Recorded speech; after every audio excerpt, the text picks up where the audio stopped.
जानेंगे कि कैसे अलग-अलग फिजिकल फीचर्स हमारी लाइफ पर इम्पैक्ट डालते हैं। We have studied about the different physiographic divisions of India.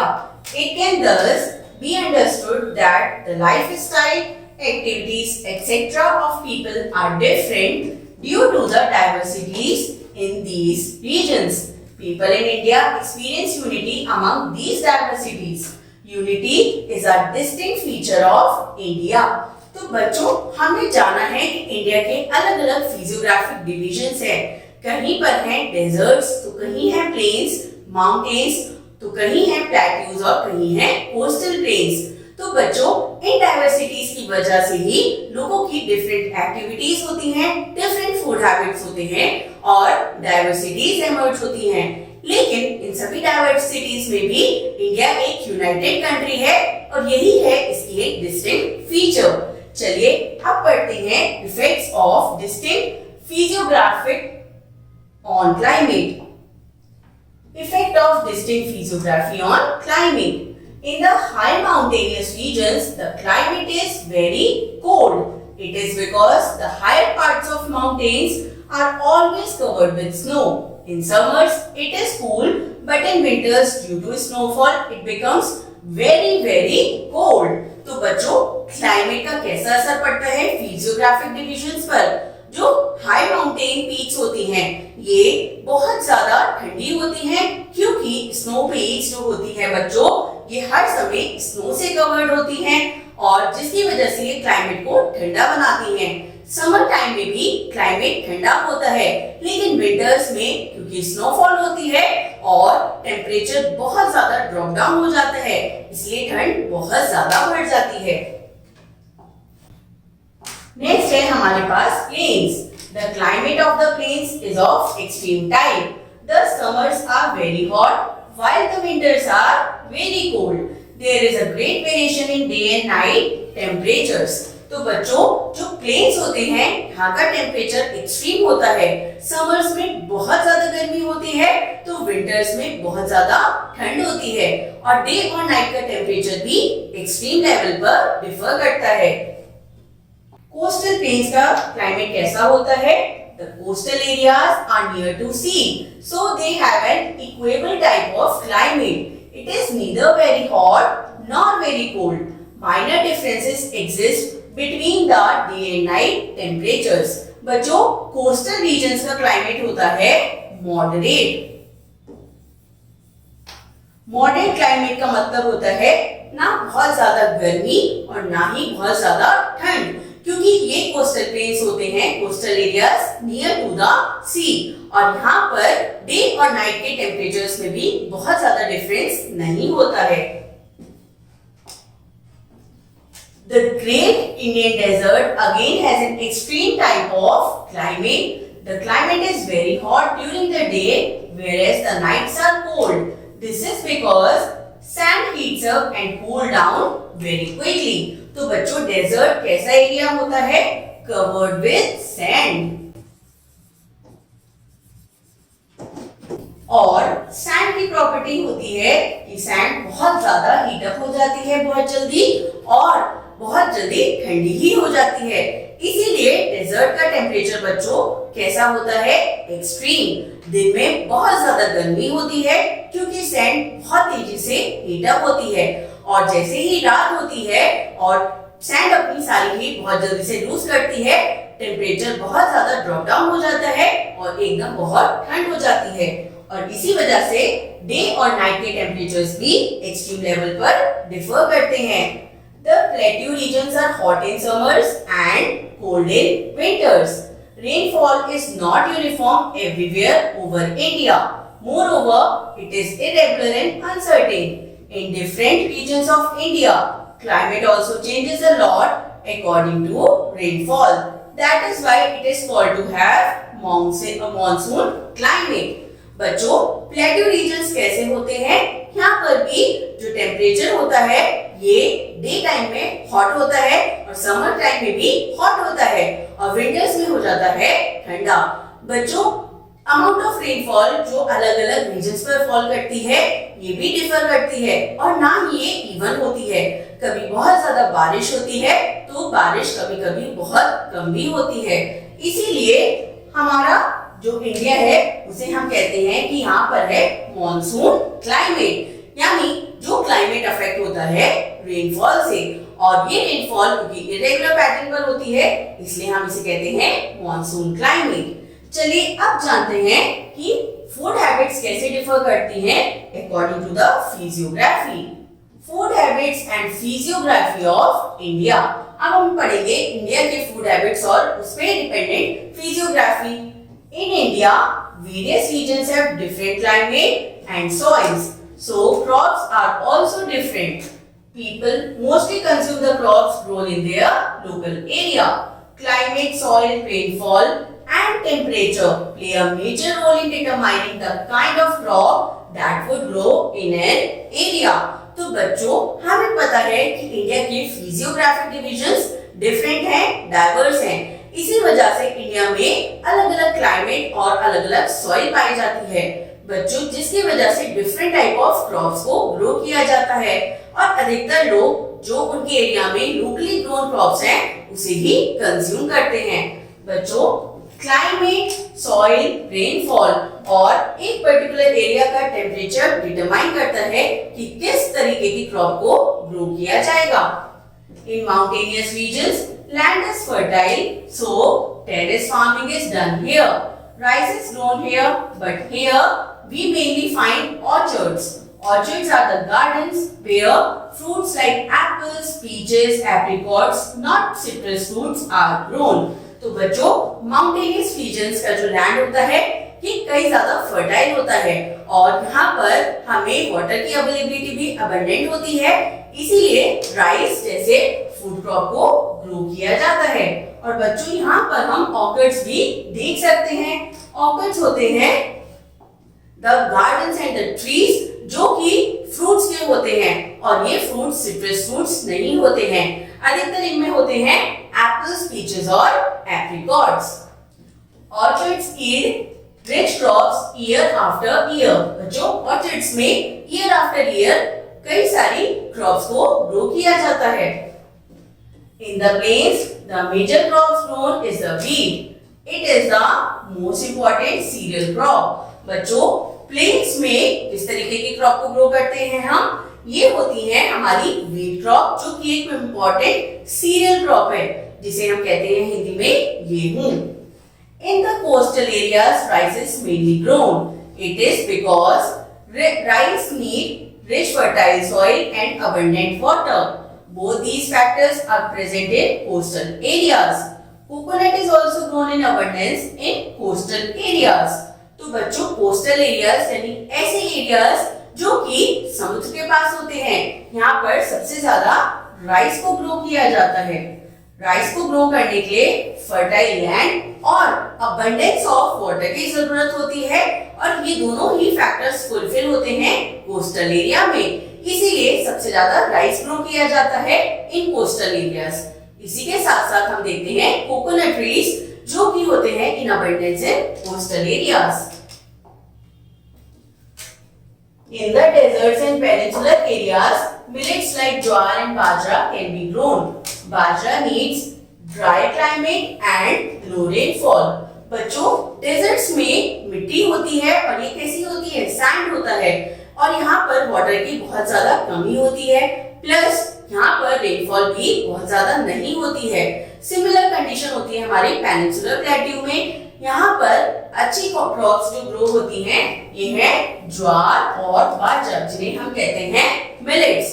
बच्चों बाजरे को कैसा क्लाइमेट चाहिए होता है, ड्राई क्लाइमेट और लो रेनफॉल जो कि फुलफिल करते हैं डेजर्ट्स और पेनिनसुलर एरियाज, इसलिए हम बाजरे को यहाँ ग्रो करते हैं।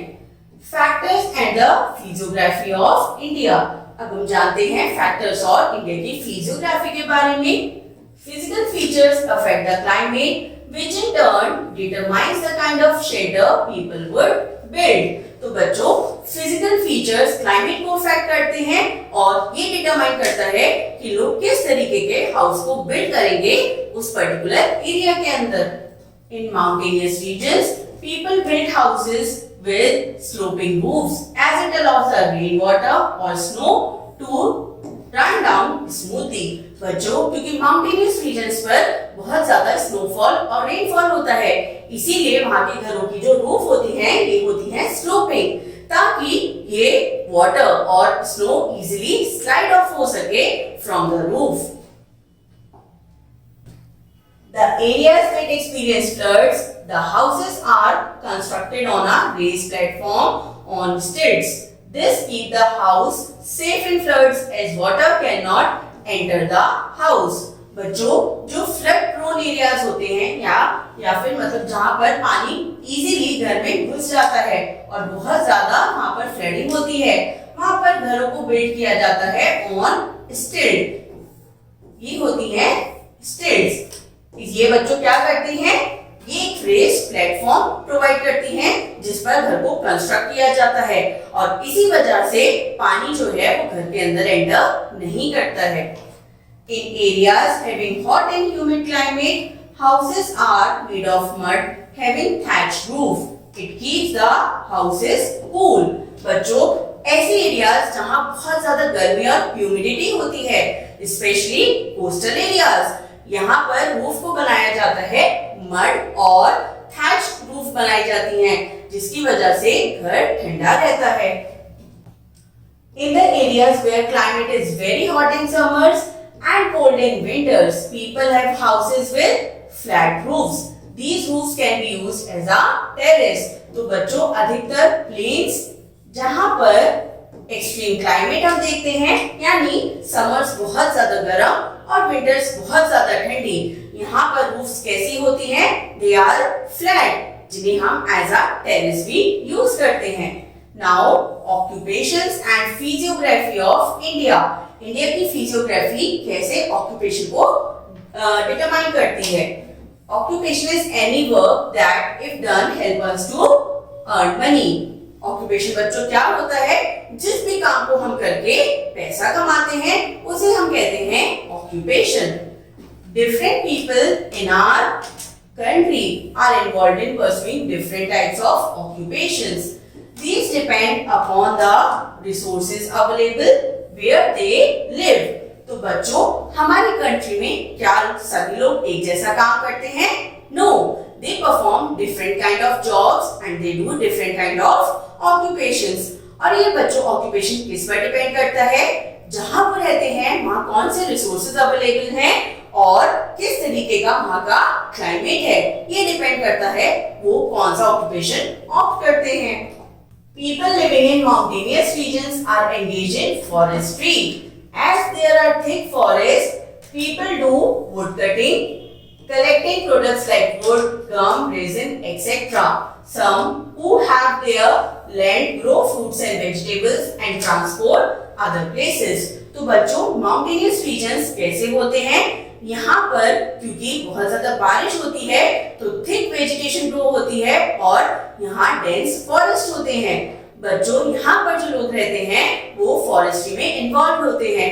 वो वुड कटिंग करते हैं और फॉरेस्ट से ऑब्टेन सभी आइटम्स को जैसे कि वुड, गम और रेजिन, इनको कलेक्ट करते हैं और बाद में मार्केट में सेल करते हैं. और कुछ लोग जिनके पास लैंड अवेलेबल होता है अपना, वो फ्रूट्स और वेजिटेबल्स को ग्रो करते हैं और ट्रांसपोर्ट करते हैं to other places. On the plains, land is leveled and fertile. Thus, farming is the main occupation. People are engaged in growing cereal crops.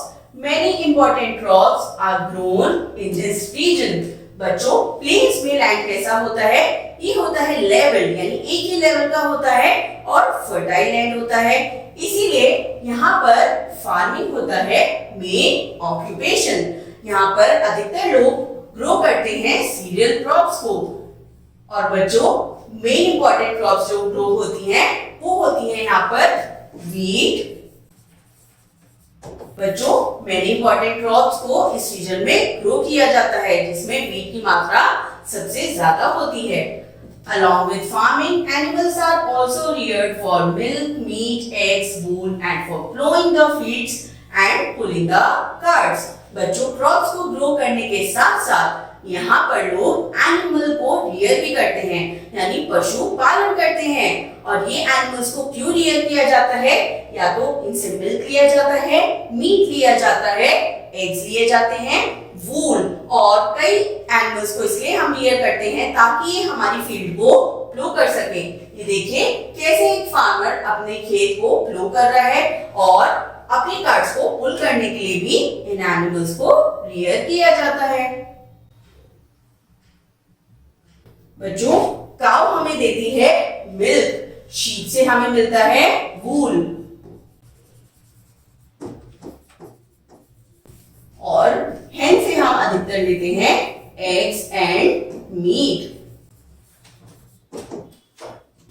चलिए अब देखते हैं coastal areas. In coastal areas, since the sea is nearby, fishing is the main occupation of people. People catch fish and also practice other jobs related to fishing, such as processing and packaging of fish, extracting oil from fish, etc. बच्चों क्योंकि coastal regions कहाँ होते हैं? They are near to the sea. इसीलिए यहाँ पर main occupation होता है फिशिंग। फिशिंग बनता है यहाँ का मेन ऑक्यूपेशन। अधिकतर लोग एंगेज होते हैं फिश को कैच करने में और मार्केट में सेल करते हैं। बच्चों यहाँ पर लोग फिशिंग इंडस्ट्री से रिलेटेड और भी वर्क को परफॉर्म करते हैं, जैसे कि प्रोसेसिंग करना और फिश की पैकेजिंग करना, या फिर फिश में से ऑयल को एक्सट्रैक्ट करना, एक्सेट्रा। इन सभी जॉब्स में लोग एम्प्लॉयड होते हैं। In the plateau region there are huge deposits of minerals, so people are mainly engaged in mining. The mines are dug to obtain minerals. The other jobs relating to mining include refining of minerals and making different articles from them. बच्चों plateau regions जो होते हैं वहां पर minerals abundantly available होते हैं और इसीलिए वहां पर अधिकतर लोग माइनिंग में इन्वॉल्व होते हैं। जो माइंस होती हैं खान, जैसे कोयले की खान या सोने की खान, तो यहाँ पर बहुत सारी माइंस होती हैं और इन माइन से लोग मिनरल्स को एक्सट्रैक्ट करते हैं और यही होता है main occupation of the people living in plateau regions. बच्चों वो अदर जॉब्स करते हैं जो कि रिलेटेड होती है like refining of minerals, in minerals को रिफाइन करना और इन मिनरल्स से कुछ प्रोडक्टिव चीजों को बनाने में।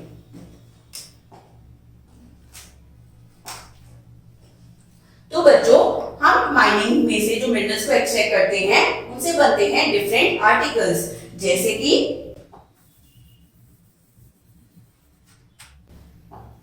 कोल। बच्चों कोल को हम कहां यूज करते हैं? कोल को यूज किया जाता है इलेक्ट्रिसिटी को प्रोड्यूस करने में,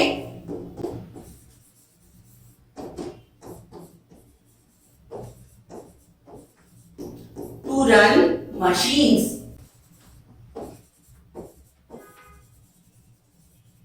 कई सारी फैक्ट्रीज में मशीन्स को रन किया जाता है कोल पर। तो ये होते हैं इंपॉर्टेंट मिनरल्स जिन्हें एक्सट्रैक्ट किया जाता है इनकी माइंस में से। तो बच्चों आई होप आपको इंडिया के फिजियोग्राफी डिविजन्स के अकॉर्डिंग अलग अलग फैक्टर्स जो कि इन फिजियोग्राफिक डिविजन्स पर डिपेंडेंट होते हैं समझ आ गए होंगे। I hope you enjoyed this lesson.